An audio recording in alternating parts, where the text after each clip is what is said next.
ঈদ মানে আনন্দ, খুশি, হাসি আর হচ্ছে প্রচুর পরিমাণে সালামি পাওয়া, তাই না? তোমরা কে কত টাকা সালামি পাইছো তাড়াতাড়ি কমেন্ট করে জানাও। হ্যালো এভরিওয়ান, আসসালামু আলাইকুম।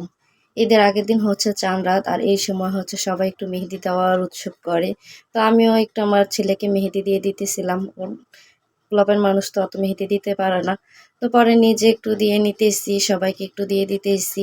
কারণ ঈদ মানে হচ্ছে সবাই একটু মেহেদি দেওয়া, সারা বছর তো আর অত দেওয়া হয় না, ঈদের সময় একটু দেওয়া হয়, সবাই মিলে মিশে দেওয়া হয়।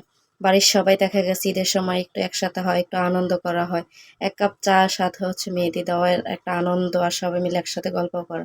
এই তো আমাদের মেহেদি দেওয়া ডান, আমরা এখানে একটু স্টিল করতেছিলাম। তো তাড়াতাড়ি চাঁদ দেখে ঘুমিয়ে গেছিলাম রাতে, সকালে বেলা ঘুম থেকে উঠছি, খুব ভোরে উঠছি। এই তো সকালের আকাশটা দেখে খুব ভালো লাগলো, তাই একটু ভিডিও করলাম। দেখলাম যে আমার হাতে মেহেদি এটাও কি সুন্দর কালার হয়েছে, বাহিরের আলোতে আরো বেশি সুন্দর লাগতেছিল।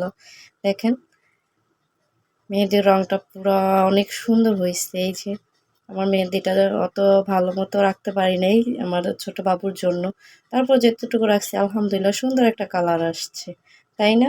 আপনাদের মেহেদি দেওয়ার এরকম হয়েছে আমাকে কমেন্টে জানাবেন। ঈদের দিন তো সকালবেলা হচ্ছে সবাইকে গোসল টোসল করে তাড়াতাড়ি করে নতুন জামা কাপড় পরানো লাগে, তো আমি আমার ছেলেকে পরিয়ে দিছি।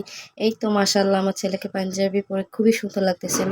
সবাই কমেন্টে মাশাল্লাহ বলবেন, আমার ছেলের জন্য দোয়া করবেন। এটা ওর দ্বিতীয় রমজান ঈদ। তো এই তো সুন্দর মতো নয় একটু আনন্দ করতেছিল ছাদে, আর আমি একটু ছবি তুলতেছিলাম। তো এর ভিতরে হচ্ছে ওর নানা বকশিস দিচ্ছে ওকে, ও সেটা পেয়ে এত খুশি হয়েছে। তো আমিও সালামি পাইছি, সকাল সকাল সবার থেকে সালামি তুলে নিছি। বড় হয়ে গেছি তাতে কি হয়েছে, সালামি তো নেওয়া যায়, তাই না? তো সালামি নিতে নিতে এখানে দেখলাম যে আম্মুর রান্না প্রায় শেষ হয়ে গেছে, সবকিছু গরু মাংস হয়ে গেছে। তা আমি তো ঈদের দিন হচ্ছে সেমাই নাস্তা অতটা খাওয়া হয় না, তো গরু গোস্ত দিয়ে আমি শর্টকাটে হচ্ছে ভাত খাই। খিচুড়ি পোলাও এসব হচ্ছে আমি রাতে খাই। তো যেহেতু আম্মুর তাড়াতাড়ি গরুর মাংস হয়ে গেছে, আমিও হচ্ছে গরম গরম ভাত নিয়ে নিছি, যে খাওয়া দাওয়া করে সবাই মিলে একটু বিকালে বের হব। ঈদের দিন যদি একটু সবাই মিলে একসাথে ঘোরাঘুরি না করা হয় তাহলে তো ঈদের আমেজটাই লাগে না। ছোটবেলায় যেভাবে মজা করতাম ওইভাবে তো এখন আর ওই মজাটা করা হয় না। তো সবাই মিলে একসাথে খাওয়া দাওয়া করতে নিছি দুপুরবেলা। এই তো আমি একটু হচ্ছে গরুর মাংসের হচ্ছে হাড্ডিটা বেশি পছন্দ করি, তাই আমি আমার মন মতন করে নিয়ে নিতেছিলাম।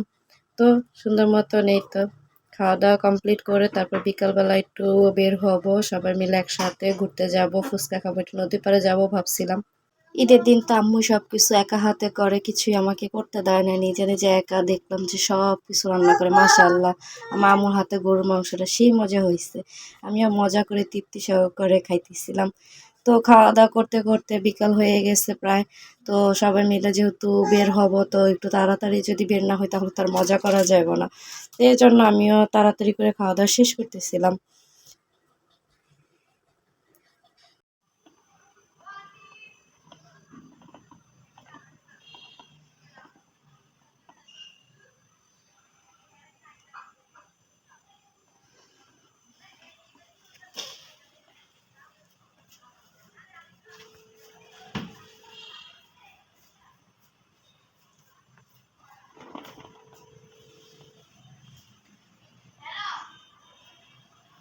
এই তো সবাই মিলে রেডি হয়ে একটু নদীর পাড়ে আসলাম। বিকেলবেলা দেখলাম যে নদীর পাড়টা খুব সুন্দর দেখা যেতেছিল। আশেপাশে হচ্ছে মাগরিবের একটা আজানের মুহূর্ত, চারদিকে আজান দিতেছে। এখানে দেখলাম নদীর ভিতরে স্রোত কি সুন্দর হয়েছে, আলাদা একটা আবহাওয়া ছিল। আলহামদুলিল্লাহ এবারকার রোজাগুলো সুন্দর গেছে, ঈদের দিনটাও সুন্দর গেছে। আল্লাহর কাছে অনেক অনেক শুকরিয়া। এই তো নদী পাড় থেকে চলে আসলাম, তারপরে দেখলাম যে নিচ থেকে চাঁদ দেখা যেতেছিল। তো আমি একটু ক্যামেরা বন্দি করতে চাইছিলাম, ফটোটা উঠে নাই। তারপরে ফুচকালা মামার কাছে যে আমরা একটু পানিপুরি খেয়েছিলাম, এটা হচ্ছে হাসান আলী বিখ্যাত পানিপুরি ফুচকা।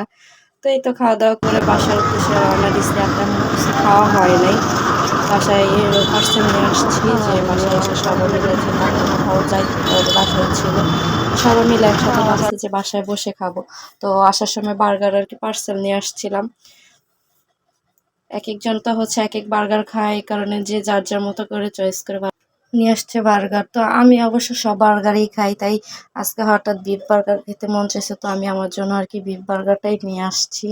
তো সব পার্সেল আর কি খুলে দেখতেছিলাম যে যেটা চাইছে ওইটা ঠিক মতন দিছে কিনা, কারণ আমরা তো এখানে আর চেক করি নাই। তো দেখলাম যে না, সবারটাই ঠিক আছে মোটামুটি।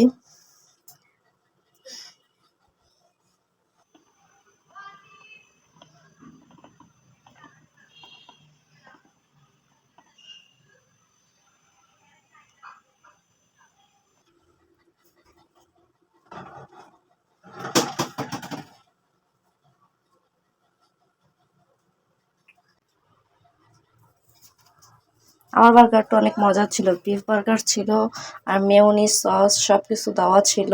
আর আমার বোনেরটা হচ্ছে চিকেন বার্গার। তো ওর সাথে আমি একটু মিলিয়ে দেখতেছিলাম যে ওরটা আর আমারটা কিরকম কালার দেখা যায়। বার্গার হচ্ছে সব একরকমই দেখা যায়, হয়তো ভিতরে মাংসটা একটু আলাদা থাকে এই আর কি, আর না তো সব একই রকম দেখা যায়। এই তো আমি আমার বার্গারটা খেয়েছি, মাশাআল্লাহ এত মজা ছিল। এবারকার ঈদ যেরকম কাটছে, খাবারটাও ওইরকম ছিল সব খাবার। আমার হাতের রান্না, বাহিরের খাবার সবই আলহামদুলিল্লাহ আলহামদুলিল্লাহ, সবই মজার ছিল। খাওয়া দাওয়া শেষ করছি, এখন একটু চা না হলে চলেই। যেহেতু গলা ব্যথাও ছিল, ভাবলাম যে একটু লং এলাচ দিয়ে একটু মজা করে চা বানানো যায়।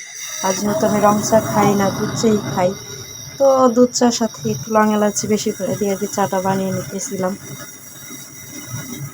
কারণ চা না হলে কি চলে।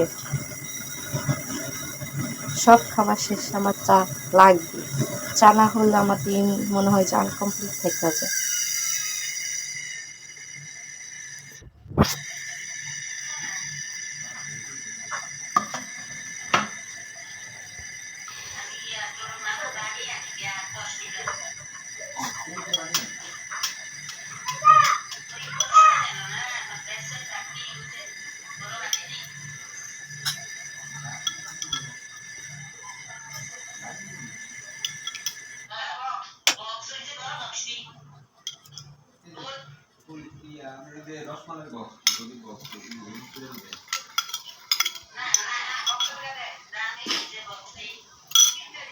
শেষ আমার দুধ চা বানানো, এবার খেয়ে দেখবো চা চিনি কেমন হয়েছে। আলহামদুলিল্লাহ সেই হয়েছে, খুবই মজা হয়েছে, চিনি আর দুধ পুরো পারফেক্ট। তো আর কি, রাতে আম্মু কাচ্চি রান্না করছে, তো সবার মিলে ওইটাই খেলাম। তো আজকে এই পর্যন্ত ভিডিও, নেক্সট কোনো ভিডিওতে দেখা হবে। আল্লাহ হাফেজ।